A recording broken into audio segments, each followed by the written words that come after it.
तुम कहते हो खुदा सर्वज्ञ है, तुम कहते हो खुदा जर्रे जर्रे में है, वो हमारी मन की बात सुन लेता है। तो साहब ने कहा तो ये बताओ, न जाने तेरा साहिब कैसा है, मस्जिद भीतर मुल्ला पुकारे, क्या साहब तेरा बहरा है? साहब ने कहा कि जब तुम कहते हो कि तुम्हारा खुदा सब कुछ सुन लेता है, मन की बात जान लेता है, तो सुबह सुबह अजान किसको सुनाने के लिए देते हो? काहे चिल्लाते हो? क्या तुम्हारा खुदा बहरा हो गया जो उसको सुनाई नहीं देता? जो सबके घट में निवास करता है तुम उसे सुना रहे हो। साहब ने कहा मौलवी साहब, सच तो यह है कि तुम्हारा कान बहरा हो गया है, तुम ही नहीं सुन रहे हो, इसलिए तुम खुदा के नाम पर हत्या कर रहे हो, इसलिए तुम खुदा के नाम पर पाप कर रहे हो, खुदा के नाम पर लोगों के साथ छल कर रहे हो। वो लोग तो एकदम घबरा गए सब, कहा कहाँ आके फंस गए। साहब ने कहा भी ठहरो, अब ये बताओ काजी काज करहु तुम कैसा, घर घर जबह कराबहु भैंसा। ए काजी साहब तुम सुनो, सब लोग आए थे संगठन बना के, लेकिन कबीर साहब तो सबका हिसाब लेने लगे कि अब काजी साहब तुम्हारी बारी है, बताओ घर घर जबह कराबो भैंसा। ये कैसा काम है तुम्हारा जो खुदा के नाम पर कुर्बानी देते हो, भैंस कटवाते हो, गाय कटवाते हो, ऊंट कटवाते हो? क्या यही तुम्हारे खुदा कहता है? क्या यही तुम्हारे कुरान में लिखा है? साहब ने कहा और ये कुरान हो कि पुराण हो, कोई ईश्वर ने नहीं लिखा है, ये आदमी ने लिखा है। और यदि किसी ग्रंथ को ईश्वर ने लिखा है और उसमें अगर ये लिखा है कि मैं हत्या से खुश होता हूँ, तो ईश्वर नहीं हो सकता है, वो भगवान नहीं हो सकता है, वो शैतान होगा। जो किसी जीव की हत्या से खुश होगा वो भगवान कैसे हो जाए? भगवान का मतलब तो जिसके जीवन में करुणा है, भगवान तो वो है जो प्रेम का सागर है, जो दया का सागर है, जो सत्य का खान है, जिसके अंदर गुणों की खान है, वो भगवान हो सकता है। और जो जीव हत्या से खुश होता है, बलि से खुश होता है, वो खुदा है। साहब ने कहा काजी काज करहु तुम कैसा, घर घर जबह कराबोह भैंसा। तुम कैसा काम कर रहे हो काजी साहब? क्या यही तुम्हारे खुदा का आदेश है? और तुम तलवार के दम पर जो चाहते हो कि घर घर में हम हिंसा करेंगे, भैंस कटवाएंगे, क्या ये तुम्हारे कुरान में लिखा है? अगर ये लिखा है तो किसका आदेश है? आगे साहब कहते हैं बकरी मुर्गी किन फुरमाया, किसके कहे तुम छुरी चलाया। काजी साहब ये बताओ कि जो बकरी मुर्गी काटते हो किसने आदेश दिया? किसकी आज्ञा से काटते हो? किसने फुरमाया? फुरमाया मतलब आदेश दिया, फरमान किसने दिया? साहब पूछते हैं, एक एक बात पूछते हैं कि काजी साहब ये बताओ कि ये जो तुम बकरी काटते हो, मुर्गी काटते हो, भैंस काटते हो, इसका काटने का आदेश किसने दिया? किसके कहे तुम छुरी चलाया? तो काजी साहब तो सिर झुका लिए। मुल्ला साहब बोले कि खुदा ने आदेश दिया। साहब ने कहा खुदा ने? कहाँ लिखा है? कहा कुरान में। कहा तुम कहते हो खुदा रहम दिल वाला है, सब पर रहम करने वाला है, और सब सृष्टि उसी ने बनाया है, तो ये बकरी भैंसा मुर्गी को किसने बनाया? कहा खुदा ने बनाया। कहा तो जब खुदा ने बनाया तो ये सब तो उसी की संतान हुई ना, खुदा की संतान हुई। तो तुम्हारा खुदा कैसा रहम दिल वाला है जो अपनी ही संतान को काट करके खुश हो रहा है? और तुमको कहाँ से मैसेज मिला कि वो बकरी चाहते हैं? खुदा का मैसेज तुम्हारे पास किसने भेजा? आज तो व्हाट्सएप का ज़माना है, किसी को कुछ भेजना है तो आप व्हाट्सएप कर देते हैं। साहब ने कहा तुम्हारे पास कौन सा मैसेज आया और कहाँ से आया? वो लेटर दिखाओ जो खुदा ने भेजा, आदेश, कोर्ट का आदेश आता है, लिखित में आता है ना, नोटिस। साहब ने कहा तुम्हारे पास कोई नोटिस है खुदा का? जरा भेजो मेरे पास, दिखाओ कि उसने आदेश दिया। साहब ने कहा नहीं, ये तुम्हारे मन का भ्रम है। जिसे तुम खुदा कहते हो, यदि वो दयावान है, रहम दिल वाला है, तो हत्या नहीं करेगा। साहब कहते हैं कोई ईश्वर, कोई देवी, कोई भगवान, कोई खुदा, कोई गॉड कभी जीव की हत्या नहीं चाहेगा, अगर है तो। साहब तो कहते हैं जो तोहरा को सांचा देवा, तो खेत चरत क्यों न लिया जी। साहब तो कहते हैं अगर वो देव सच्चा है, ताकतवर है, शक्तिशाली है, तो उसको भूख लगी है, बकरी खाना है, मुर्गी खाना है, वो तुमसे क्यों मांग रहा है? वो तो ताकतवर है, खेत में चरते हुए उठा लेगा, वो खा लेगा। शेर को भूख लगती है, वो किसी से मांगने जाता है, जाके खा लेता है। तो तुम्हारे खुदा इतना निकम्मा हो गया कि उसको तुम दोगे तो खाएगा। अरे कुर्बानी का मतलब समझते हो? साहब ने कहा कुर्बानी का मतलब है अपने बुराई को चढ़ाओ, अपने अहंकार को चढ़ाओ, अपने विकार की बलि दो। तुम्हारा मन अहंकार से भरा है, झूठ छल प्रपंच से भरा है, और तुम हिंसा कर रहे हो, तुम जानवर काट रहे हो और तुम कह रहे हो कुर्बानी दे रहे हैं। कहीं नासमझी है। कुर्बानी होती है अपनी गलतियों की, अपनी बुराइयों की, अपने अहंकार की, अपनी गलत प्रवृत्ति की, और तुम जीव जंतु पर छुरी चला रहे हो। किसने आदेश दिया? साहब डांटते हैं कस के। साहब ने कहा काजी काज करहो तुम कैसा, घर घर जबह कराबो भैंसा, बकरी मुर्गी किन फुरमाया, किसके कहे तुम छुरी चलाए। आगे साहब कहते हैं दर्द न जान हो पीर कहाबो। अब साहब कहते हैं बताओ तुम्हारे उंगली में खरोंच लग जाती है, कितना कष्ट होता है। आप लोग अनुभव करते होंगे, आपकी भी संतानें, बच्चे, कभी कोई बच्चा गलत आदत में पड़ करके गलतियां कर देता है, कुछ बुरी आदतें पकड़ लेता है, गलत रास्ते में चला जाता है, आपका नाम तक खराब कर देता है। और ऐसे बच्चे को कोई दूसरा आदमी एक थप्पड़ भी मार दे तो आपको कैसा लगेगा? कितना भी गलत है वो, आप भले उसको रोज 2 थप्पड़ मारते हैं, कोई दूसरा अगर छू भी दे आपका खून खौल उठता है कि मेरे बेटे को हाथ कैसे लगाए, हम तुमको छोड़ेंगे नहीं। क्यों? क्योंकि आपको दर्द होता है। क्यों? आपका बच्चा है। आपके हाथ में चोट लग जाए आपको दर्द होता है, आपके बेटे को चोट लग जाए आपको दर्द होता है। जिसको आप अपना मानते हैं अगर उसको चोट लगे आपको पीड़ा होती है। साहब ने कहा दर्द न जान हो पीर कहाबो। कहा एक पीर, एक गुरु, जो मौलवी मुसलमानों के जो गुरु होते हैं उसको पीर कहते हैं। साहब ने कहा तुम गुरु बनते हो, पीर बनते हो। पीर का मतलब कौन है? कबीर सोई पीर है जो जाने पर पीर, जो पर पीर न जाने सो काफिर बेपीर। साहब ने कहा मैं खुलकर कहता हूं पीर वही है जो दूसरे की पीड़ा को समझे, गुरु वही है जो दूसरे के दर्द को समझे। और इस मामले में सदगुरु कबीर अद्वितीय। वे तो कहते हैं मैं रोवूं इस जगत को, मोको रोवे न कोई। इससे आप उनकी हृदय की विशालता को समझ सकते हैं। कोई पुत्र के लिए रोता है, कोई पत्नी के लिए रोता है, कोई घर के लिए रोता है, कोई धन के लिए रोता है। सदगुरु कबीर का हृदय कितना विराट था, उनका हृदय कितना प्रेम से भरा था, कितनी करुणा थी उनके हृदय में। वो समस्त सृष्टि के लिए चिंतित थे। वे कहते थे कि जो सुख मैंने पाया है, जो शांति मैंने पाया है, मैं चाहता हूं जगत के सभी लोग सुखी उस सुख को पाएं, उस शांति को पाएं। मैं जगत के लोगों को जब दुखी देखता हूं मुझे पीड़ा होती है, मुझे कष्ट होता है, मुझे दुख होता है। उन्होंने कहा तुम गुरु बनते हो, पीर बनते हो, और तुम्हारे अंदर दया नहीं, दूसरे की दर्द को देख रहे हो और उसे दर्द दे भी रहे हो। दूसरे के दुख को, दूसरे के दर्द को देखकर जिसका हृदय द्रवित हो उठे वही संत है, वही गुरु है। और तुम कैसे पीर हो कि तुम दूसरे की हत्या करवा रहे हो? आत्मा तो सब में वही है, शरीर भिन्न भिन्न है, और तुम उसकी हत्या कैसे करवा रहे हो? दर्द न जान हो पीर कहाबहो, बैता पढ़े पढ़े जग भर माबो। साहब ने कहा न तुम्हें दर्द का पता है, न तुम्हारे अंदर करुणा है, न दया है। जो इस धरती पर जो भी मनुष्य रूप में जन्म लेता है, साहब कहते हैं उसके अंदर दया तो होनी ही चाहिए, करुणा तो होनी ही चाहिए, प्रेम सत्य हिंसा तो होने ही चाहिए।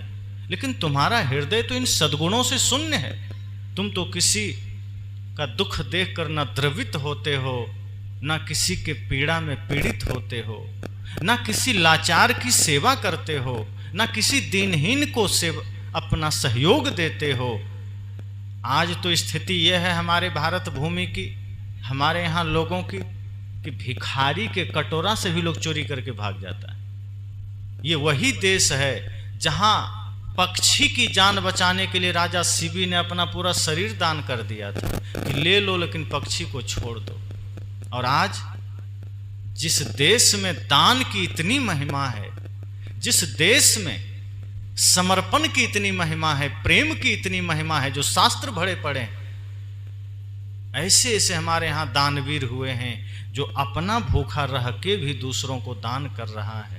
चाहे वो राजा हरिश्चंद्र हो, चाहे दानवीर कर्ण हो, ऐसे न जाने कितने लोगों का नाम इतिहास में आया। आज उसी देश में भिखारी के कटोरे में चोरी होने लगा है। और अच्छा अच्छा आदमी, कई जगह आप लोग देखते होंगे मोबाइल आदि में, भिखारी बेचारा दान सुबह से शाम तक जगह जगह मांगता है, शाम को उसका पूरा कटोरा चोरी हो जाता है। सोचिए कैसा आदमी होगा जो भिखारी का भी चोरी कर ले।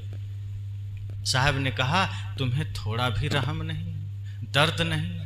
इस देश में तुम जन्म लिए हो, जिस मिट्टी की महिमा यह है कि यहाँ वीर जन्म लेते हैं। हमारे भारत भूमि की बड़ी महानता है, यहाँ साधारण लोग जन्म नहीं लेते थे। इस मिट्टी में सती साध्वी वीर महान योद्धा जन्म लेते थे, संत ऋषि मुनि जन्म लेते थे। तो जो दूसरे के दुख को देखकर द्रवित ना हो, जो दूसरे के पीड़ा को देख के पीड़ित ना हो, साहब ने कहा वो तुम गुरु बनते हो, पीर बनते हो। कैसा गुरु है तुम गुरु होने लायक तो छोड़ो, तुम आदमी होने लायक नहीं। जो दूसरे के दुख को देखकर दुखी ना हो वो आदमी नहीं हो सकता। इसलिए आपने सुना है, पर दुख द्रवहि सो संत सुजाना। जो दूसरे के दुख को देखकर द्रवित हो जाए वही संत है, वही फकीर है, वही गुरु है, वही संत है। इस जीवन में आप ये सोचिए कि धन का होना सरल है, पद का होना सरल है, पर जीवन में सत्य अहिंसा प्रेम करुणा का होना बहुत बड़ी साधना और तप है। ये जिसके जीवन में है, समझना वो जगत में आकर अपना कल्याण कर लिया। साहब यहाँ पर बड़ी गंभीरता से कहते हैं कि दर्द न जान हो पीर कहाबहो, और बैता पढ़ पढ़ी जग भरमाबहो। साहब कहते हैं, ए काजी साहब, ए मौलवी साहब, तुम लोग खुदा के नाम पर आज तक बहुत पाप किए हो, बहुत अधर्म किए हो, बहुत कुकर्म किए हो, पर ध्यान देना, अगर तुम अब भी नहीं सुधरे तो तुम्हें खुद दोजख में जाने से खुदा भी नहीं बचा पाएगा। तुम दूसरों को नरक भेज रहे हो। तुम ये कहते हो कि जो इस्लाम स्वीकार करेगा वही जन्नत में जाएगा, वही स्वर्ग में जाएगा। अरे मौलवी साहब, सच तो यह है कि जितना जघन्य अपराध तुम कर रहे हो, तुम्हारे सिवा कोई नरक में नहीं जाएगा। तुम तो सारे पापियों का सरदार तुम हो, जो गलती पर गलती किए जा रहा है। आगे साहब कहते हैं, बैता पढ़ी पढ़ी जग भरमावे। इसका अर्थ क्या है? साहब ने कहा कि काजी साहब, तुम दर्द को तो नहीं समझा, दूसरे की पीड़ा को नहीं समझा, और कुरान को पढ़ पढ़ करके, खुदा के उपदेश को दूसरों को पढ़ पढ़ करके कि खुदा का आदेश है, इसलिए तुम भी इस्लाम स्वीकार करो। और ये परंपरा सदगुरु कबीर के समय के बहुत पहले से चल रहा है। कुरान के अनुसार वे लोग ये मानते हैं कि दूसरों को इस्लाम कबूल करवाएंगे तो हमको जन्नत मिलेगा। साहब ने कहा कि तुम खुद तो नरकगामी बन रहे हो, तुम खुद तो क्रूर बन रहे हो, और तलवार के बल पर दूसरे को भी इस्लाम कबूल करवा रहे हो। सबको बैता सुना सुना करके, कुरान की आयतें सुना सुना करके, खुदा का आदेश है ऐसा बोल बोल करके, तलवार चला चला करके तुम दूसरों को इस्लाम स्वीकार करवा रहे हो। क्या यही तुम्हारी इंसानियत है? क्या यही खुदा का आदेश है? साहब ने कहा, इंसान बनो, न हिंदू बनना है न मुसलमान बनना है, तुम्हें इंसान बनना है। धर्म न हिंदू बौद्ध है, धर्म ना मुस्लिम जैन, धर्म मन की पवित्रता, धर्म शांति सुख चैन। साहब ने कहा ना हिंदू धर्म है, ना मुसलमान धर्म है, ना ईसाई धर्म है, ना सिख धर्म है, ना जैन धर्म है। तो लोगों ने पूछा फिर क्या धर्म है? साहब ने कहा जब मन पवित्र हो जाए समझना धर्म आ गया, जब मन निर्मल हो जाए समझना धर्म आ गया। आपका मन निर्मल है वही धर्म है। लोग कहते हैं इस्लाम धर्म है, हिंदू धर्म है। साहब ने कहा नहीं, ये सब संप्रदाय हैं, मत हैं, मजहब है। धर्म का मतलब है जो विराट है, जो सर्वोपरि है।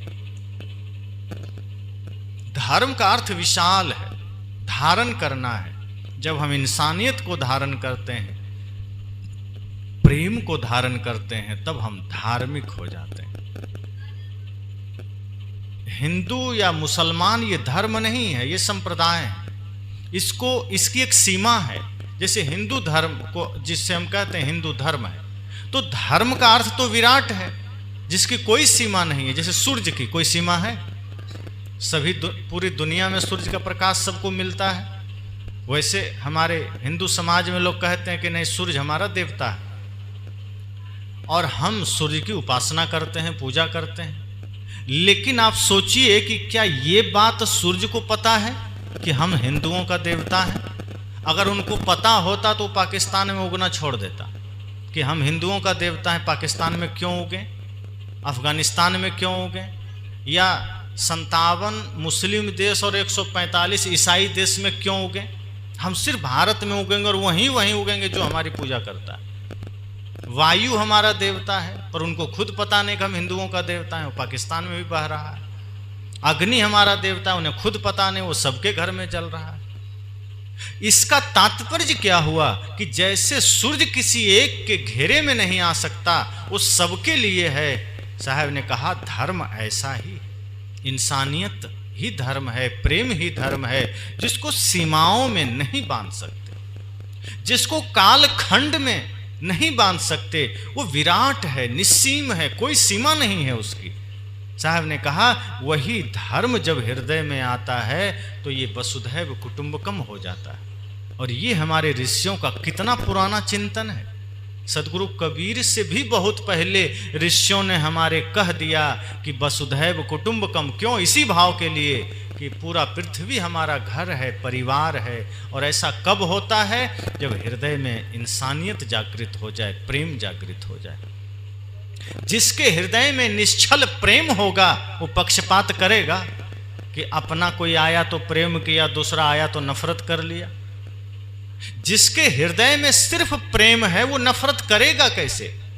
जैसे किसी टंकी में सिर्फ पानी ही पानी भरा हो और आप नल खोलें तो पानी आएगा, और कोई मुसलमान आके नल खोलेगा तो क्या आएगा उसमें? कीचड़। वो टंकी में सिर्फ पानी भरा है तो हिंदू खोलेगा तो भी पानी आएगा, मुसलमान खोलेगा तो भी पानी आएगा। जिस हृदय में सिर्फ प्रेम ही प्रेम है तो कोई भी आ जाए प्रेम ही तो मिलेगा। जिसके हृदय में सिर्फ सत्य ही सत्य है, इंसानियत ही इंसानियत है, वो भेद कैसे करेगा? साहब ने कहा है काजी तुम दूसरों पर छुरी चलाते हो और खुदा के लिए तुम वंदना करते हो, इबादत करते हो। इस हृदय में इसका मतलब सच्चा धर्म नहीं है। तुम्हारे हृदय में प्रेम नहीं है, करुणा नहीं है, दूसरे के दर्द को सहने का, समझने का, जानने का ज्ञान नहीं। और जब है ही नहीं तो तुम तो पक्षपात करोगे ही।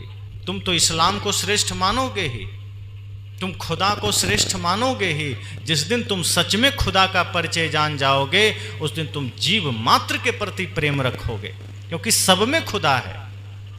इसलिए आपने गीत सुना है, इंसाफ की डगर पे बच्चों दिखाओ चल के, ये देश है तुम्हारा, नेता तुम ही हो कल के। इसी में एक पंक्ति आई है, अपने हो या पराए सबके लिए हो न्याय, देखो कदम तुम्हारा हरगिज न डगमगाए।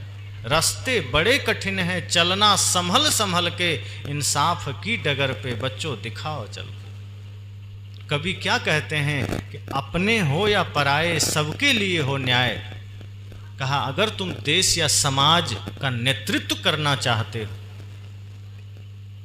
तुम समाज में सेवा करना चाहते हो तो सबसे पहला भाव अपना हो या पराया, सबके लिए न्याय का भाव रखना। अपना पराया को लेकर मत जाना, ये सोचना कि सब हमारे हैं। इसलिए साहब ने कहा कि दर्द न जानहु पीर कहावहु, बहता पढ़े पढ़े जग भरमावो। तुम्हारे हृदय में दया नहीं है, प्रेम नहीं है, करुणा नहीं है, और तुम दूसरों को मुसलमान बना रहे हो, तुम दूसरों को ज्ञान दे रहे हो, उपदेश दे रहे हो, दूसरों को भ्रम में डाल रहे हो।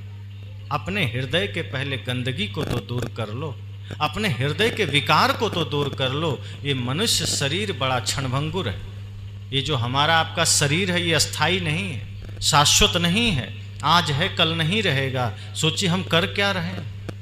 किसी से ईर्ष्या कर रहे हैं, किसी से नफरत कर रहे हैं, कोई बढ़िया घर बनाया उससे जल रहे हैं। साहब ने कहा नहीं, अच्छे को देख करके मन में खुशी लाओ, और जिसके जीवन में पीड़ा है उसकी पीड़ा को दूर करने की चेष्टा करो। किसी के जीवन में कष्ट है, उसका कष्ट निवारण करने का संकल्प लो। और यदि भोजन करने बैठ रहे हो तो एक बार पता कर लो द्वार पर कोई भूखा तो नहीं आ गया, और यदि आ गया तो अपना कौर लेने से पहले उसे थोड़ा भोजन दे देना। यही तुम्हारी पूजा होगी, यही तुम्हारा इबादत होगा। साहब ने कहा इसलिए ए पीर साहब, तुम पीर तो बनते हो लेकिन तुम्हारे हृदय में खुद करुणा नहीं है, तुम दूसरों की पीड़ा को समझते नहीं। सदगुरु कबीर अपने इसी प्रेम का परिचय देते हैं कि जगत हमारा घर है, परिवार है, किससे बैर करना, किससे विरोध करना। किसी से बैर नहीं, किसी से विरोध नहीं, सबसे हिलमिल चालिए। तुलसी या संसार में भांति भांति के लोग, सबसे हिलमिल चालिए नदी नाव समझो। अलग अलग प्रवृत्ति, अलग अलग मन, अलग अलग विचार के लोग हैं, तो क्या सबसे झगड़ा करेंगे? साहब ने कहा, गोस्वामी जी ने कहा कि नहीं, झगड़ा नहीं करना है, सबसे हिलमिल कर चलिए। ये तो जीवन नदी नाव का संयोग मात्र है। कब किसको कहाँ बिछुड़ना हो जाए, कब किससे कहाँ किसका विराम हो जाए, कौन जानता है। क्यों उत्पात मचाना, क्यों नफरत फैलाना। इसलिए साहब आगे कहते हैं, कहीं कबीर एक सैयद बुहावे, आप सरीखा जग कबुलावे। साहब ने कहा कि जो मुसलमानों में एक सैयद लोग होते हैं, वो अपने को श्रेष्ठ मानते हैं। कहीं कबीर एक सैयद बुहावे, आप सरीखा जग कबुलावे। वे कहते हैं कि जो लोग अपने को ऊंचा मानते हैं, श्रेष्ठ मानते हैं, वो अपना जो मान्यता का बोझा है, जो वो मान रहे हैं, जो अंधविश्वास उनके पास है, जो पाखंड वो अपने मन में मान रहे हैं, उसी को वो दूसरे पर भी लादना चाहते हैं। वो वही चीज दूसरे को भी थोपना चाहते हैं। जिस चमत्कार में, अंधविश्वास में, जिस भ्रम में वे चल रहे हैं, वे लोग वही दूसरों में चाहते हैं कि ऐसा ही दूसरा भी कर ले।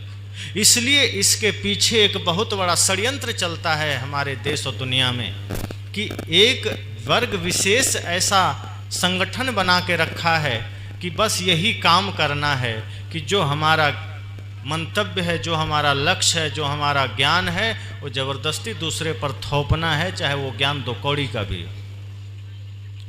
सदगुरु कबीर कहते हैं, ज्ञान वही सच्चा है जो इंसान को इंसान से अलग ना करे।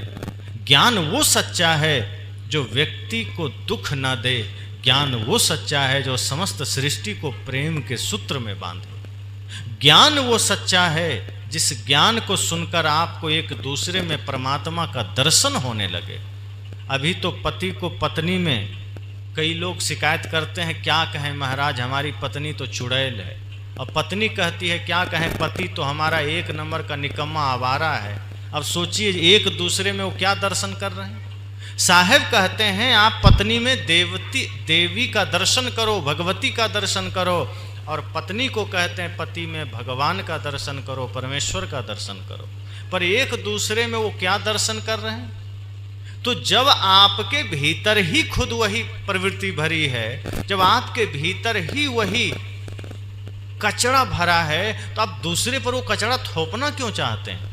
जब आपके पास वही मान्यता का बोझा है, वो भ्रम का बोझा है, तो आप दूसरे पर लाद करके फिर उसको भी उसी रास्ते में ले जाना चाहते हैं। साहब ने कहा, कहें ही कबीर एक सैयद बुहावे, आप सरीखा जग का बुलावे। ये सैयद लोग, बुहावे मतलब लादना, जबरदस्ती उस पर थोपना। ये सैयद लोग अपनी बात दूसरे पर थोपते हैं जबरदस्ती का। और आप सरीखा जग कबूलावे, जैसा आप हैं वैसा ही दूसरों से कबूल करवाते हैं। जो आप कर रहे हैं, जैसा अपना नरकगामी हो रहे हैं, वही दूसरों को करवाते हैं। जैसे हत्या करवा रहे हैं तो दूसरों से हत्या करवाते हैं। अपना पाप कर रहे हैं, दूसरों को भी पाप के मार्ग में लगवाते हैं। जिसके जीवन में सत्य है, करुणा है, वही तो करुणा का ज्ञान देगा। भगवान बुद्ध के जीवन में करुणा थी, प्रेम था, तो अंगुलीमाल जैसे भयंकर डाकू को भी उन्होंने करुणा का ही ज्ञान दिया।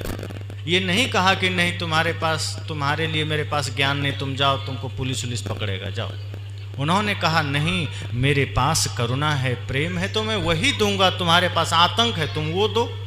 लेकिन आपने सुना है ना कि अंगुलीमाल इतना खूंखार और भयंकर आतंकवादी था, राक्षस जैसा जीवन था, इतना भयंकर था कि राजा भी कांपता था, उसकी सेना उसका कुछ बिगाड़ नहीं पाती थी। सैनिक भी जंगल होके जाने में डरते थे। उस भयंकर आतताई अंगुलीमाल का आतंक भी भगवान बुद्ध की करुणा के सामने धाराशायी हो गया। सोचिए, बुद्ध की वो करुणा, वो प्रेम भरी दृष्टि, वो आंखों की सौम्यता अंगुलीमाल के ऊपर पड़ी, अंगुलीमाल का भयंकर क्रूरता भी शांत हो गई। साहब कहते हैं, जब भीतर वो प्रेम होगा, वो करुणा होगी, तो अगर वो तुम दूसरों को दोगे तो समाज में शांति आएगी।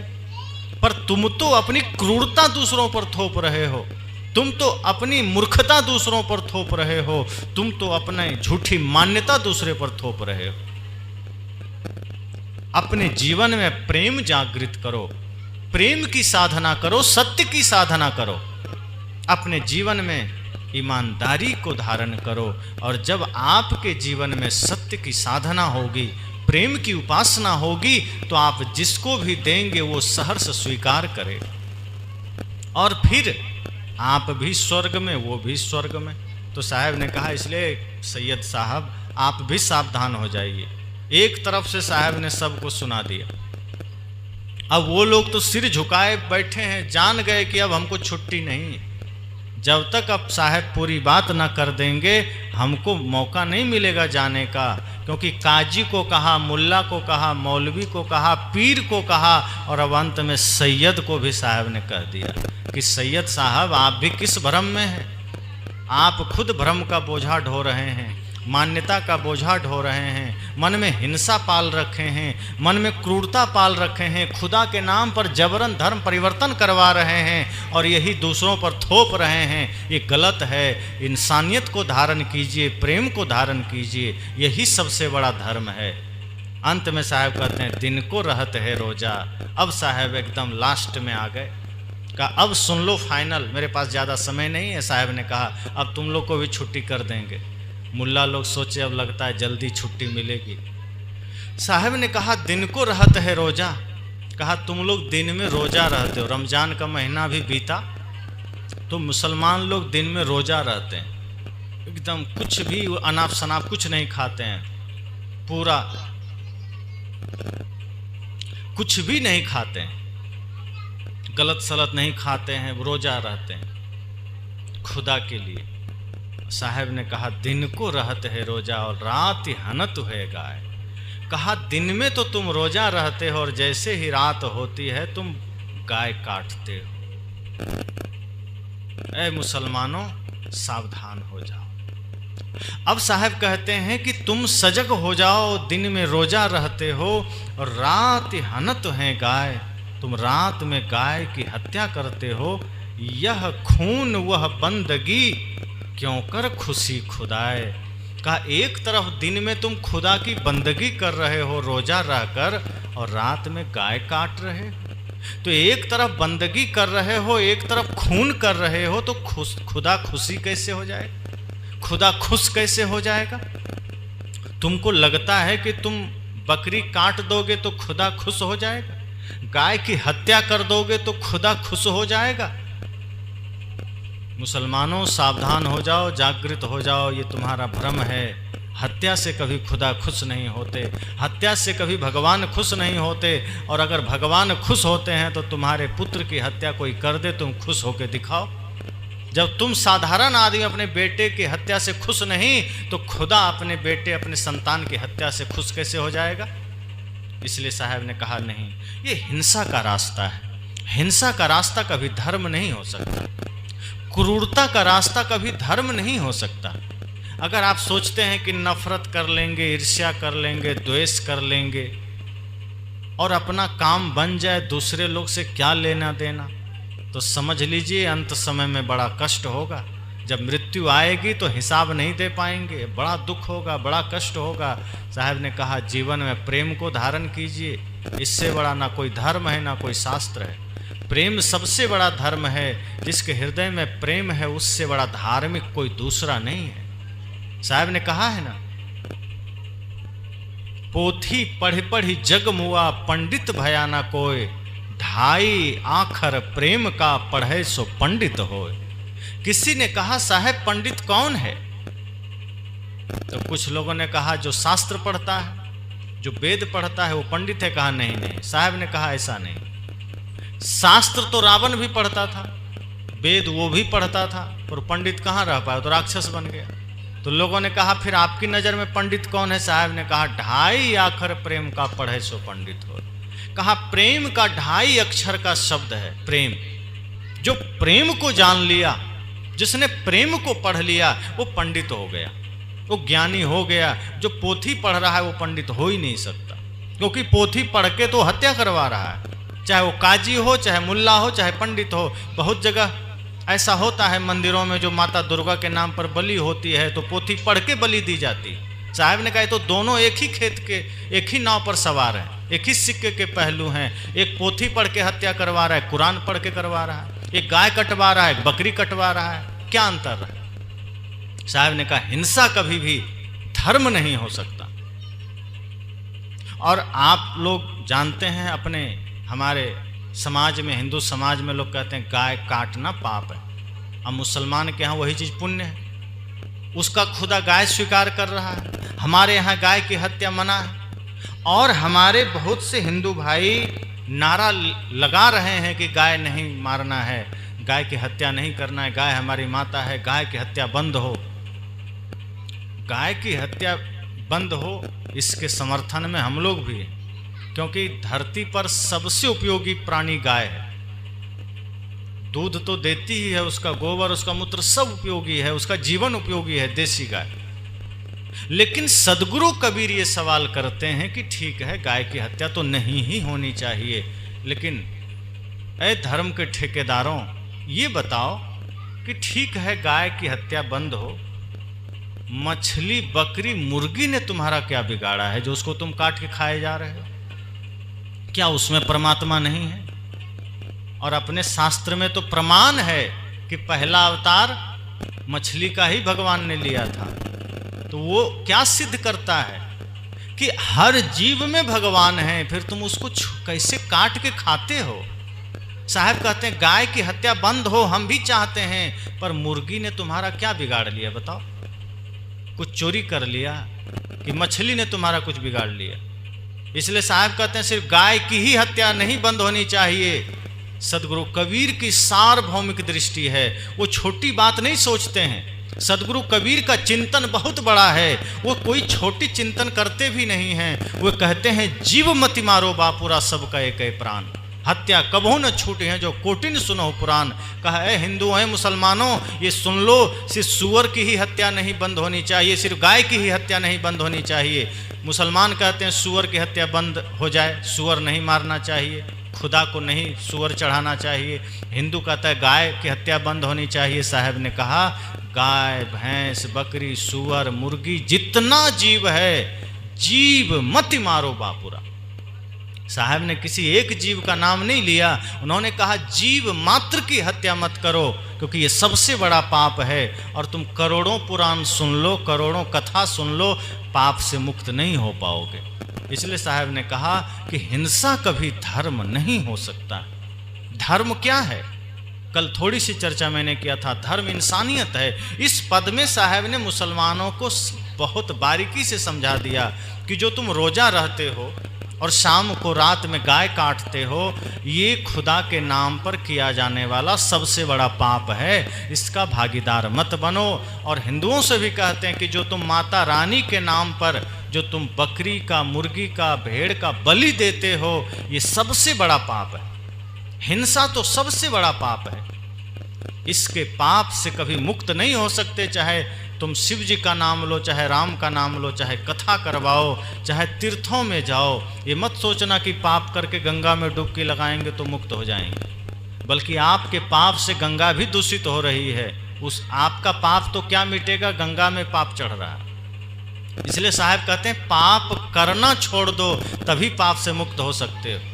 माता पिता का अनादर करना छोड़ दो, जीव हत्या छोड़ दो, परंपरा के नाम पर बलि प्रथा का त्याग कर दो। महाभारत में एक जगह प्रसंग आया है, जब पांडव वन में भ्रमण कर रहे हैं, आप लोग भी देखे होंगे सीरियल में, तो हिडिंबा नाम की जो राक्षसी और उसका भाई जो हिडिंब है, वो भेजता है हिडिंबा अपने पुत्र घटोत्कच को कि जाओ माता को बलि चढ़ाना है, कोई आदमी पकड़ के ले आओ।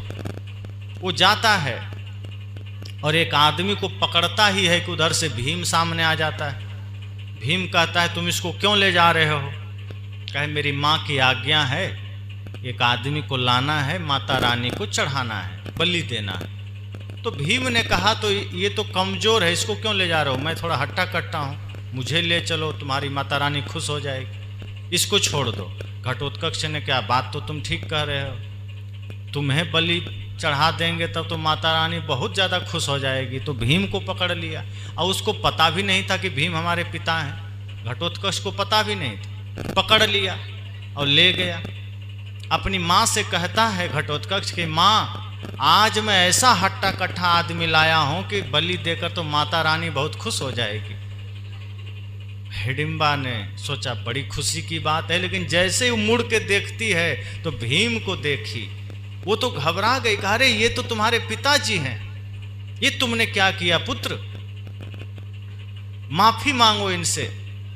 भीम ने क्या कहा, रुक जाओ, मैं तुम्हारा पिता नहीं हूं, तुम्हारा पति भी नहीं हूं, मैं सिर्फ एक बलि हूं, मुझे चढ़ाओ। हिडिंबा ने कही आप कैसी बात कर रहे हैं, आपको हम कैसे चढ़ा सकते हैं? कहा मैं तुम्हारा पति हूं इसलिए नहीं चढ़ा सकते हो, लेकिन तुम्हारा बेटा जिसको ला रहा था वो भी किसी का पति था, तुम उसको कैसे चढ़ा रहे थे? और तुम्हें किसने कह दिया कि माता रानी बलि से खुश होती है? ये भीम कह रहे हैं महाभारत में, आप लोग देखते हैं, याद होगा। भीम के मुख से ये बात आई है कि तुम्हें किसने कह दिया कि माता रानी बलि से खुश होती है? माता ने कभी तुम्हें आकर कहा है? कहा नहीं। कहा तो कैसे चढ़ा रहे हो? कहा परंपरा से चल रहा है। कहा परंपरा से कुछ गलतियां चली आ रही तो क्या उसको मानोगे? आज अगर सजग हो जाओ, ज्ञान जागृत हो जाए, समझदारी जग जाए तो गलत परंपरा का त्याग कर देना चाहिए। कोई माता बलि से खुश नहीं होती। माता भी कहते और उस पर बलि भी चढ़ा रहे हो। माता का मतलब क्या है? जैसे ही माँ और माता शब्द का प्रयोग हम करते हैं, वात्सल्य जागृत हो जाता है, प्रेम जागृत हो जाता है, और जिसे तुम माता कहते हो वो बलि स्वीकार करेगी, ऐसा तुमने सोचा भी कैसे? ये तुम्हारी मूर्खता है। इसलिए आज से संकल्प लो कि तुम माता को कभी बलि नहीं चढ़ाओगे। माता को चढ़ाना है, फल फूल चढ़ाओ, मेवा चढ़ाओ, अपने जीवन की बुराई चढ़ाओ। यही बात साहब ने मौलवियों से कहा कि तुम दिन में तो रोजा रहते हो और रात में गाय की हत्या करते हो, जीव हत्या करते हो, कितना भयंकर पाप कर रहे हो। साहब ने एक बारीकी से कुछ बातें और कही उन मौलवियों से कि मौलवी साहब, तुम बकरी, मुर्गी, भैंस, गाय काटते हो, ये तो हिंसा है ही। जिस क्षण तुम किसी का दिल दुखाते हो ना, ये भी मानसिक हिंसा है। जब तुम किसी को कष्ट देते हो, ये भी मानसिक हिंसा है। जब तुम किसी को गाली देते हो ये भी मानसिक वाचिक हिंसा है। जब तुम किसी के साथ छल करते हो ये भी हिंसा है। और एक बात ध्यान देना काजी साहब, तुम जब किसी आदमी की हत्या कर देते हो तो कोर्ट तुमको सजा देता है। आज भी जब आप किसी आदमी की हत्या करते हैं, कोई कर देता है, तो उस पर भारतीय दंड संहिता धारा 302 के तहत मृत्यु दंड सुनाया जाता है। फांसी है या जो भी है, या तो उम्र भर के लिए कारावास। साहब ने कहा कि जो बाहर से तुम हिंसा करते हो, किसी को मार देते हो, तो उसकी सजा तो तुम्हें मिलती है, लेकिन ध्यान देना जो तुम मन से हिंसा कर रहे हो ये तो बाहर का कोई कोर्ट नहीं सजा देगा। जैसे आप मन से किसी को गाली दे रहे हैं, पता चलेगा किसी को? मन से आप किसी की हत्या कर रहे हैं, हाथ से नहीं किए, मन से आप मार दिए। मन में होता है ना, किसी से झगड़ा हो गया तो आप मन से सोचते हैं कि अभी मेरे पास अगर हथियार होता तो इसका गला काट देते, मार देते। मन से आप ऐसा सोच लिए, मतलब मन से आपने हत्या कर दिया। साहब कहते हैं कि बाहर की हिंसा, बाहर की हत्या का फल तो न्यायालय आपको दे दिया, और वो तो फिर भी छोटी बात है। साहब यहाँ जो कह रहे हैं कि जो मन से आपने हत्या किया है, मन से जो आपने हिंसा किया है, वो उससे भी भयंकर पाप है, और इसकी सजा आपको कोर्ट तो नहीं देगा, लेकिन आपको समय देगा, काल देगा, और इसकी सजा इतनी भयंकर होगी कि आप कल्पना भी नहीं कर सकते। इसलिए संत कहते हैं मन से भी किसी के लिए गलत मत सोचिएगा, मन से भी किसी के लिए पाप मत सोचिएगा, मन से भी कोई हिंसा मत कीजिएगा, क्योंकि मानसिक हिंसा शारीरिक हिंसा से ज्यादा खतरनाक है। वाचिक हिंसा, मानसिक हिंसा ये बहुत भयंकर है। इसलिए साहब ने इस पद में मुसलमानों को संबोधित किया और कहा कि ए मुसलमान भाई, मुझे तुमसे द्वेष नहीं, मुझे तुमसे नफरत भी नहीं, लेकिन तुम खुदा के नाम पर, कुरान के नाम पर जो आडंबर कर रहे हो, जो छल कर रहे हो, जो समाज में तुम आतंक फैला रहे हो, ये गलत है, छोड़ दो। तुम भी इंसान हो, तुम भी अपने हृदय में झांक कर देखो, तुम भी कभी कष्ट स्वीकार नहीं करोगे। तुम्हें कोई गाली देगा, तुम्हें पसंद होगा? तुम्हें कोई दो थप्पड़ मारेगा, तुम्हें पसंद होगा? तो जो चीज़ें तुम्हें पसंद नहीं है वो दूसरों के साथ क्यों कर रहे हो? जो आपको पसंद नहीं है, जो आपको सहन नहीं है, वो दूसरों के साथ क्यों करना? इसलिए अगर आप चाहते हैं कि संसार आपसे प्रेम करे तो प्रेम देना शुरू कर दीजिए। अगर आप चाहते हैं संसार आपके साथ ईमानदारी का व्यवहार करे, आप दूसरों के साथ ईमानदार बन जाइए। अगर आप चाहते हैं कोई आपसे झूठ ना बोले, तो आप भी दूसरों से झूठ बोलना बंद कर दीजिए। यही धर्म का अर्थ है। जैसा आप दूसरों से चाहते हैं वैसा बन जाइए। जैसा आप अपने बच्चों को देखना चाहते हैं वैसा आप भी बन जाइए। जैसा आप समाज को देखना चाहते हैं वैसा खुद बन जाइए। उसी दिन धर्म जागृत हो गया और हमारा भारत भूमि तो धर्म प्रधान देश रहा है। लेकिन आज हमारा समाज ये टीवी, रेडियो, मोबाइल, नेट के ज़माने में इतना पीछे पड़ गया कि धर्म, संस्कृति, सभ्यता ही भूल गया। पहले माताएं संकल्प लेती थी, अपने बच्चों में संस्कार डालती थी, अपने बच्चों को योग्य बनाती थी, जिसके लिए माता सीता का बहुत बड़ा उदाहरण है, माता मदालसा का उदाहरण है, माता अनसुईया का उदाहरण है, हजारों उदाहरण भरे पड़े। हमारे शहीद परंपरा में बहुत सी माताएं हुई है जो गांधी जी को जन्म दिया, जिसने वीर शिवाजी को जन्म दिया, जिसने भगत सिंह को जन्म दिया, जिसने चंद्रशेखर आज़ाद को जन्म दिया। सोचो माताएं कैसी रही होगी। तो इन माताओं ने हमारे इस भारत की संस्कृति में अपना वो महत्व रखती हैं कि उन्होंने अपने बच्चों को बढ़िया संस्कार दिया, क्योंकि वो चाहती थी कि हमारे बच्चे विश्व में नाम रोशन करे, विश्व में नाम कमाए, हमारी लाज रखे, समाज सुधारक बने।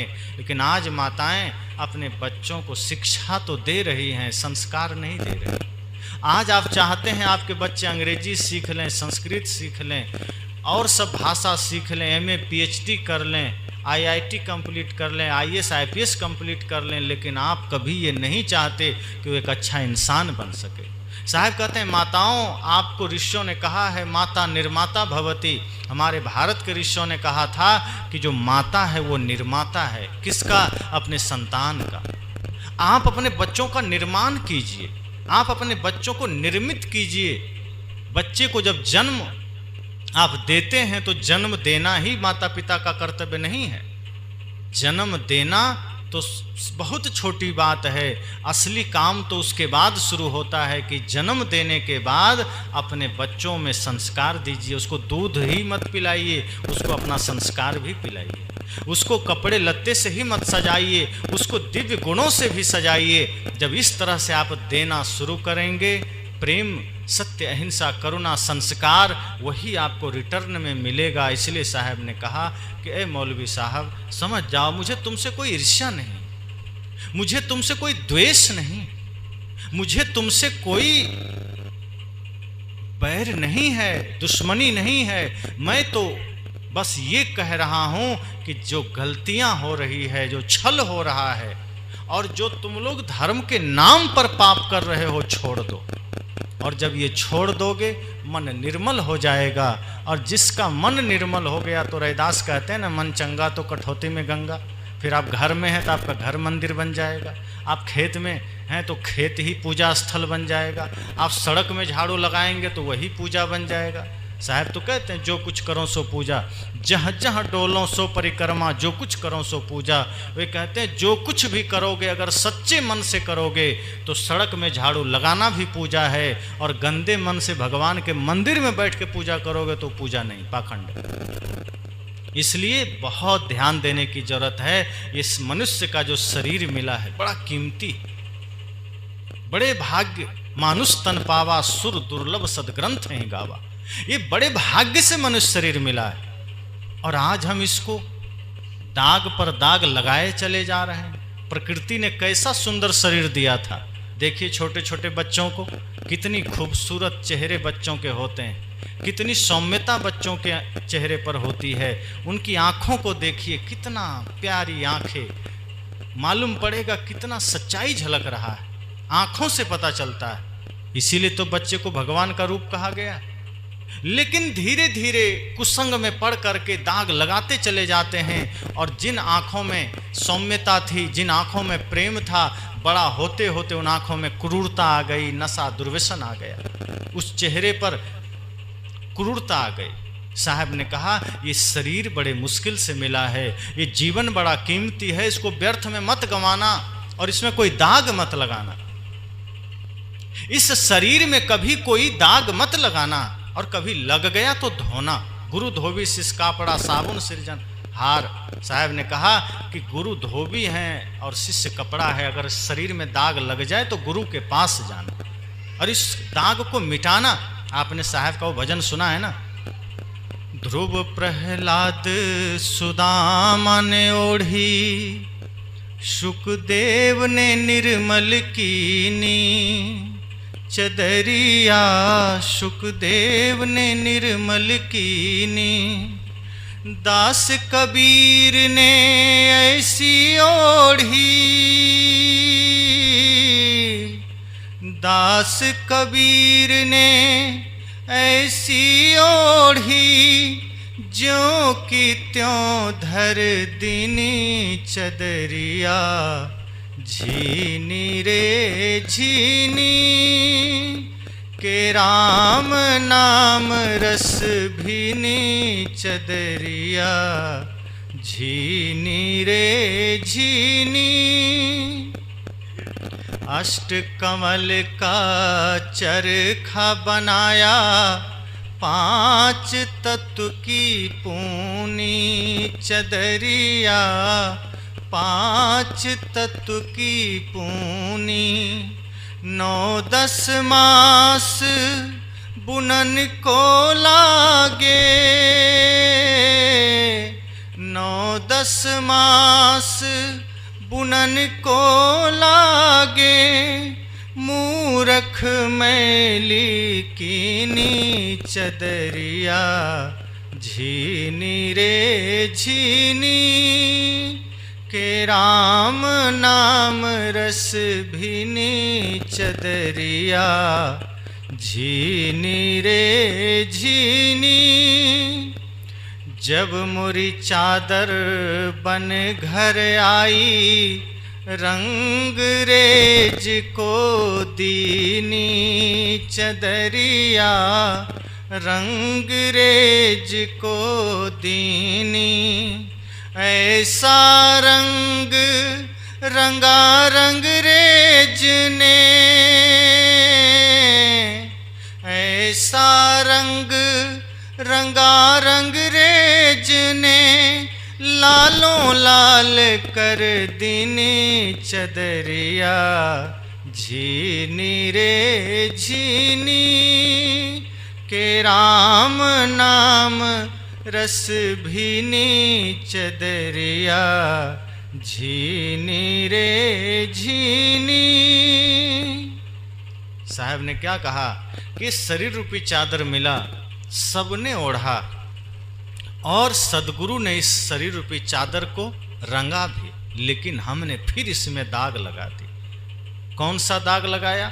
जैसे कपड़े में कोई दाग लग जाए, लाल पीला काला, तो आपके पास बहुत साधन है, बाजार में कई केमिकल्स हैं, साबुन हैं, आप लगाते हैं, छुड़ा देते हैं, नहीं छूटता है धोबी को दे देते हैं, वो छुड़ा देता है। साहब कहते हैं यहाँ जो दाग लगा है वो इसमें नहीं लगा है, वो आपके शरीर में अर्थात आपके जीवन में लगा है, आपके मन में लगा है। और वो दाग क्या है? वो काम का दाग है, क्रोध का दाग है, ईर्ष्या का दाग है, लोभ का दाग है, झूठ का दाग है, भ्रम का दाग है। साहब कहते हैं इस दाग को कैसे छुड़ाओगे? तो इसी के लिए साहब उत्तर देते हैं कि सदगुरु के सानिध्य में, संतों के संग में ये दाग छूटेगा। और इसका प्रमाण यह है कि ध्रुव ने छुड़ाया, प्रहलाद ने छुड़ाया, सुदामा ने छुड़ाया। और साहब तो कहते हैं मैंने तो इस शरीर को ज्यों के त्यों छोड़ दिया, मैंने दाग लगने ही न दिया। प्रकृति ने जैसा दिया था मैंने वैसा ही लौटा दिया, मैंने कोई दाग लगने ही न दिया। यही चेष्टा हम सबको करनी है कि शरीर हम सबको मिला है, एक दिन मृत्यु आएगी और छीन लेगी। कितना भी आप कोशिश करिए बच नहीं सकते। साहब कहते हैं इसलिए इससे पहले कि मौत आकर के आपसे इस शरीर रूपी चादर वापस ले ले, इसको दाग से मुक्त कर देना। क्योंकि जो दाग आपने लगा दिया है ईर्ष्या का, द्वेष का, लड़ाई का, झगड़ा का, नफरत का, घृणा का, तमाम दाग लगा दिया। दिन रात परिवार में है, दाग लगते रहते हैं। कभी किसी से गुस्से में बात कर लिए, किसी से नफरत कर लिए, कहीं हिंसा का भाव आ गया, कहीं छल का भाव आ गया। साहब कहते हैं समझना ये सब दाग ही तो हैं जो आप जीवन में लगाए जा रहे हैं। इसलिए इन दाग को छुड़ा लेना, मृत्यु को सौंपने से पहले इस शरीर को दाग से मुक्त कर देना। जैसे आप किसी से कभी कोई गाड़ी मांगते हैं कि भाई साहब आप गाड़ी दे दीजिए, हमको बड़ा ज़रूरी है, बाजार जाना है। वो आदमी आपको गाड़ी दे दिया और क्या कहा कि देखो भाई गाड़ी तो दे रहे हैं लेकिन जैसा है वैसा ही देना। और आप ले गए और कुछ खराबी आ गई, आप क्या करेंगे? खराब गाड़ी दे देंगे कि बनवा के देंगे? बना के देंगे ना, कि जैसा उन्होंने दिया था मुझे वैसा ही देना है, खराब नहीं देना है, क्योंकि वो लेगा ही नहीं खराब। और शरीर प्रकृति ने दिया था कैसा? देखिए बच्चों को, ना उसमें झूठ है, ना छल है, ना प्रपंच है, ना हिंदू मुसलमान का भाव है, ना चोरी है, ना नशा है, ना मांस है, कुछ नहीं। जब प्रकृति से वो बच्चा धरती पर पहला कदम रखता है तो देखिए वो कितना शुद्ध भगवान का रूप है। ना नशा की आदत है, ना झूठ बोलने की आदत है, उस वक्त कुछ है ही नहीं। धर्म कर्म कुछ ना थे जब जहां में आए थे। जब इस धरती पर आए थे तो ना धर्म था, ना कर्म था, ना पाप था, ना पुण्य था, कुछ भी तो नहीं था। जब पाप ही नहीं था तो पुण्य की चाह क्यों होगी? जब अधर्म ही नहीं था तो धर्म की कोशिश क्यों होगी? कोई प्यासा हो तब तो पानी पिएगा, और प्यासा नहीं हो जबरदस्ती आप पानी पिलाएं। अब मान लीजिए यहाँ कोई आदमी प्यासा नहीं हो, पानी भर पेट पी लिया है, अब फिर भी आप जबरदस्ती उसको में पानी डालें तो धन्यवाद देगा कि गाली देगा? धन्यवाद तो नहीं दे सकता है। प्यासे को पानी पिलाइए तो धन्यवाद मिलेगा, और प्यासा ही नहीं जबरदस्ती पानी पिलाइए तो गाली मिलेगी।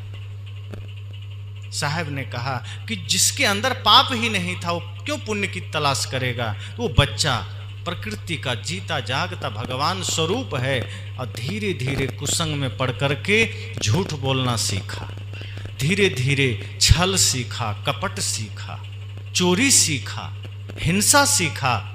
फिर आपने उसे बताया कि तुम हिंदू हो, तुम ब्राह्मण हो, तुम क्षत्रिय हो, तुम यादव हो। फिर आपने उसको सिखाया ये तुम्हारा खेत है, ये जमीन है, ये माता है, पिता है, दादा है, दादी। आपने सारे मायावी पदार्थों से उसका परिचय करवा दिया।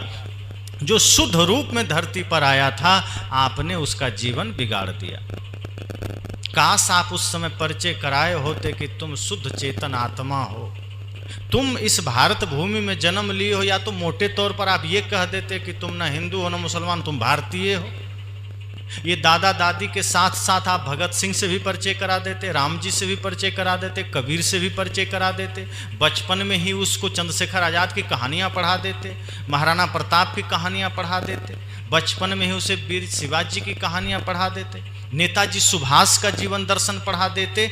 निश्चित कहता हूँ जिस दिन माता पिता अपने बच्चों के बचपन में ही इन महापुरुषों की जीवनियाँ पढ़ाने लग जाएंगे, घर घर में पुनः श्रवण कुमार का जन्म होने लग जाएगा। और यदि आप ऐसा नहीं करते हैं तो आपके घरों में मेघनाद जन्म लेगा, श्रवण कुमार तो जन्म नहीं लेगा।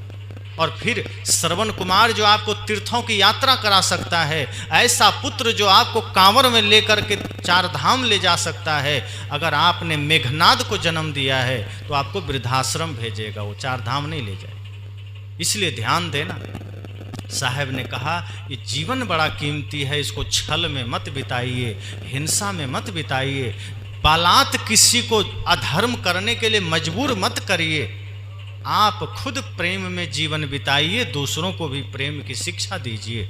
ज्योति से ज्योति जगाते चलो, प्रेम की गंगा बहाते चलो, राह में आए जो दीन दुखी सबको गले से लगाते चलो। यही जीवन का सबसे बड़ा सार है, यही जीवन की उपलब्धि है। तो सदगुरु कबीर का आज यह पद जो है तो मुसलमानों के लिए, क्योंकि साहब सबको कहते थे, किसी को छोड़ते नहीं थे कि कहीं जहाँ जिस घर में रह रहे हैं या किसी से मित्रता है तो उसकी बुराई को छोड़ देते थे, ऐसा नहीं। निष्पक्ष संत थे, उनका काम ही था जहाँ गलती है उसको कहना, उसको ठीक करना, जहाँ बुराई है उसको ठीक करना। इसलिए उनके पास हिम्मत बहुत थी, वो निर्भय पुरुष थे। इसलिए मुसलमानों के लिए तो कहा, लेकिन इसमें पूरी मानवता के लिए। ऐसा नहीं है कि मुसलमान हिंसा करते हैं तो वो दोषी और हिंदू करेंगे तो वो दोषी नहीं। मुसलमान झूठ बोलते हैं तो वो दोषी और हिंदू झूठ बोले तो दोषी नहीं है। इसका ये मतलब नहीं है कि ये उपदेश सिर्फ मुसलमानों के लिए, ये समस्त मानव के लिए। साहब कहते हैं कोई भी आदमी गलत करेगा तो वो नरकगामी बनेगा, वो नरक का दुख भोगेगा। और नरक कोई मरने के बाद नहीं। किसी ने साहब से पूछा, साहब आप कहते हैं नरक मिलेगा, स्वर्ग मिलेगा, तो ये स्वर्ग नरक क्या है, बाहर कहीं है क्या? साहब ने कहा नहीं, ना स्वर्ग कहीं बाहर है ना कहीं नरक बाहर है। तो लोगों ने कहा फिर ये है कहाँ? साहब ने कहा जहां तुम हो वहीं स्वर्ग भी है वहीं नरक भी है। कहा इसका पता कैसे चलता है? कहा जब तुम क्रोध में हिंसा में जीते हो तो वही नरक की अवस्था है, जब तुम छल प्रपंच में जीते हो वही नरक की अवस्था है, और जब तुम प्रेम में जीते हो वही स्वर्ग की अवस्था है। जब तुम सत्य में जीते हो, भक्ति में जीते हो, वही स्वर्ग की अवस्था है। इसी धरती पर कोई सत्संग में जी रहा है, प्रेम में जी रहा है, इसी जगह में उसके लिए स्वर्ग है। और कहीं इसी जगह में कोई दूसरे भाव में जी रहा है, छल में जी रहा है, तो वो नरक में जी रहा है। साहब तो कहते हैं कि सत्संग में ही सब लोग जाते हैं, तो क्या सब लोग सत्संग सुनने जाते हैं? कुछ ऐसे भी लोग हैं जो सत्संग जाते हैं जूता चप्पल परिवर्तन करने। बहुत से ऐसे लोग हैं जो वो जाते हैं कि चलो किसका बढ़िया चप्पल है, नज़र मारा और पहन के निकल लिया। तो सब लोग सत्संग सुनने ही नहीं जाते हैं। कुछ ऐसे भी लोग हैं जो सत्संग इसलिए जाते हैं कि उसको नया चप्पल मिल जाता है, और कहीं साल में वो 4-5 सत्संग में चला गया तो उसका जूता चप्पल कभी पुराना नहीं होता है, उसका हमेशा नया रहता है। तो साहब कहते हैं वो आदमी हमेशा सत्संग सुनने ही थोड़े जाता है। अब जो इस भाव से सत्संग में जा रहा है तो उसके लिए तत्काल भौतिक दुनिया में चकाचौंध में तो लगता है हम सुख में आ गए, लेकिन साहब कहते हैं वो सबसे बड़ा नरक उसका शुरू होने वाला है, सबसे बड़ा दुख उसका शुरू होने वाला है। और उसका पता उसे तब चलता है जब वो कुछ करने लायक नहीं रहता है। इसलिए साहब कहते हैं कि आप जब प्रेम में जीते हैं वही स्वर्ग है, आप जब क्रोध में जीते हैं वही नर्क है। तो नर्क अगर भोगना है तो क्रोध करिए, छल करिए, प्रपंच करिए, और स्वर्ग का जीवन जीना है, शांति का जीवन जीना है तो सदा प्रेम में रहिए, सत्य में रहिए, क्योंकि कब किससे कौन बिछुड़ जाए कौन जानता है। इसलिए साहब ने कहा मुसलमानों संभल जाओ, ऐसा मत करो, खुदा के नाम पर हिंसा मत करो, खुदा के नाम पर धर्म परिवर्तन मत करो। जिस खुदा का तुम्हें अता पता ही नहीं है, जिस खुदा का तुम रंग रूप नहीं जानते हो, जिसका तुम्हें आगमन प्रस्थान का ज्ञान नहीं है, जिसका दरबार का तुम्हें पता नहीं है, तुम उसकी चर्चा कैसे कर रहे हो। साहब कहते हैं सच तो यह है कि तुम्हें खुद का परिचय नहीं है। सबसे पहले तुम खुद का परिचय पता करो कि मैं कौन हूँ। जो आदमी ये जान लिया कि मैं कौन हूँ, वो जान लेगा भगवान कौन है और खुदा कौन है। इसलिए साहब की इस वाणी को हम सबको अपने हृदय में उतारना चाहिए, प्रेम से, श्रद्धा से, क्योंकि सदगुरु कबीर किसी के लिए कभी भी भ्रम की बात नहीं करते हैं। वो कहते हैं कि भले ही मेरे पास 2 ही लोग आना, लेकिन मैं वो बात नहीं करूँगा जो तुम्हारे मन को अच्छा लगे, जो आपके लिए अच्छा हो मैं वो बात करूँगा। मन को अच्छा लगने वाला तो बहुत जगह है। मदारी के पास जाइए, जादूगर के पास जाइए, वो जादू दिखा के आपको मनोरंजन कर देगा। साहब कहते हैं मेरे पास मनोरंजन के लिए मत आना, मेरे पास आत्मरंजन के लिए आना, और मैं वही सत्य बात करूँगा भले ही तुम्हें बुरा लगे। क्योंकि सत्य कभी कभी कड़वा तो होता है, कठोर तो होता है, लेकिन वो जीवन के लिए उपयोगी होता है। नीम भले कड़वा हो लेकिन वो औषधीय गुणों से भरपूर है।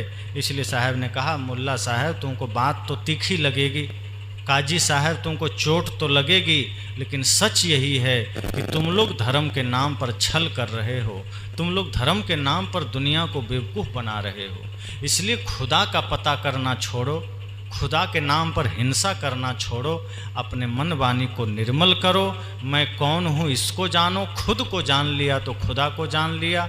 और जब तुम खुदा के पीछे भागना छोड़ दोगे तो तुम्हें सभी प्राणियों में खुदा का दर्शन होगा, और फिर तुम हत्या नहीं करोगे। जब सब में खुदा का दर्शन होने लगेगा तो किसको गाली दोगे। गाली तो हम तभी देते हैं जब सामने दुश्मन नजर आता है।